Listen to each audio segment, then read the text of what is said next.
Now, here we are.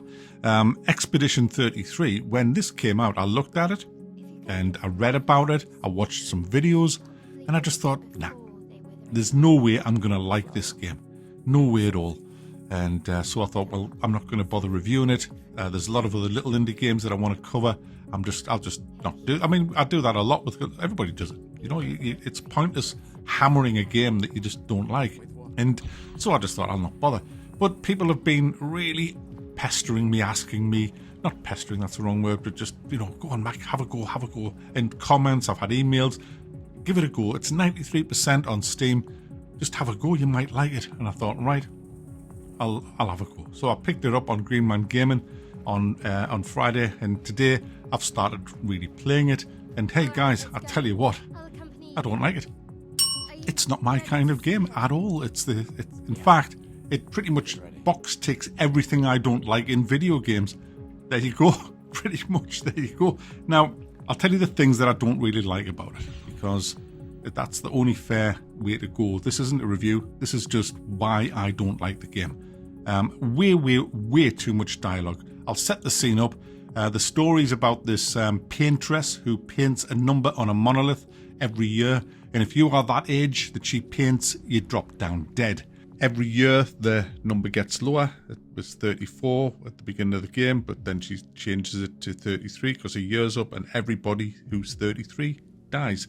That's why it's called Expedition 33, because there's an expedition called 33 going out to kill her.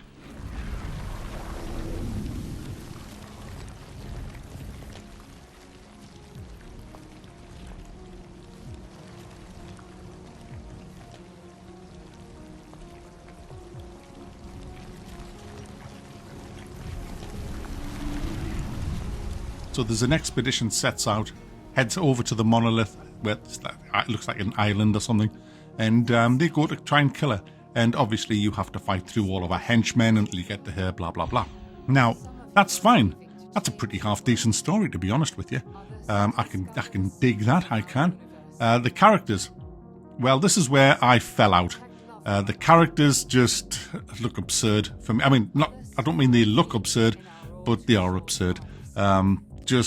They all look like they belong on a catwalk. They don't look, I mean, they're like pretty boys and pretty little girls. That's what it is. It's just so contrived, I guess. They are, and the huge amount of dialogue that they talk between each other. I mean, half an hour, I hadn't even done a thing. I didn't even know there was any combat in the game for the first 30 minutes. All you're doing is talking about each other and getting engrossed in each character. But if you don't like the characters, you can't. So it was torture for me, just going through the dialogue, listening to them. And yeah, I get what they were saying was quite, you know, it was quite emotional and stuff like that. But I just don't like the characters. I really, really don't like the characters. And then came to the combat. And I didn't like the combat either. It was exactly as I saw that it would be. It's kind of like Dark Souls meets a turn-based game. You have you know, your action points where if you build up enough action points by doing basic attacks, you can then use a skill that requires a certain amount of action points. You can chain the skills with other people. For example, you can put a dot to, I don't know, emulate somebody with fire. That puts a fire dot on them. Somebody else can add to that to make it go boom and stuff like that. So not specifically like that, but you get the idea. You can mix and match stuff. But when the enemy attacks you, you have a small window to parry or dodge. And if you miss that, well, you take damage. Because you're working as an expedition, in other words, there's more than one of you, so you control maybe 3 or 4 characters at times. Your last character, if he manages to pull off a perfect dodge, it'll work for the whole team. So it works on that kind of basis. It's turn-based, and you can see the order of turn at the top left of the screen, so you know whose turn it is and you can plan out your moves. You also get gear and better stuff. You can carry stuff as well that you can use in battle.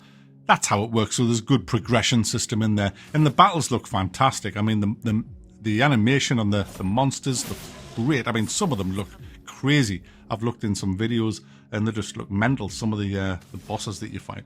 But the world felt kind of dead to me. I was just running through this world And I felt like I was just running from one event to another. There was nothing to do in between that, nothing to interact with, nothing to find. And I've only played it an hour, so I haven't really seen much of the world, but the world that I saw was enough to just say, nah, and just totally put me off. And then more and more dialogue between people I don't like. It just... I just couldn't do it. It's just not my game at all. And not, like I said it was. I could tell you now, before I even played it for a second, that this was not going to be a game that I would enjoy at all. But I wanted to at least give it a go, just in case, because sometimes you can look at something and think, I'm going to hate it, and then play it and be, oh, wow. I mean, Elden Ring was a great example for me. I thought, nah, this game's going to suck. And it ended up being Game of the Year on my channel. So what I will say about Expedition 33 is, if you are a fan of turn-based, and I am, and you are a fan of characters like these, and I'm not, and grappling is to one fixed point on a wall, you know, in 1996 in Quake we could grapple anywhere we want, but in 2025 it's just to that little dot up there you can do a grapple teleport.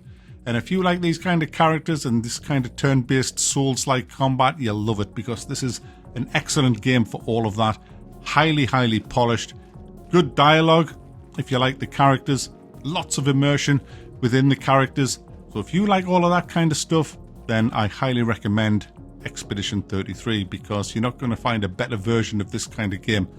This is top-drawer stuff, premium quality of that type of game. But if you're like me and this is not your cup of tea, then, well, I'm afraid you're probably going to hate it.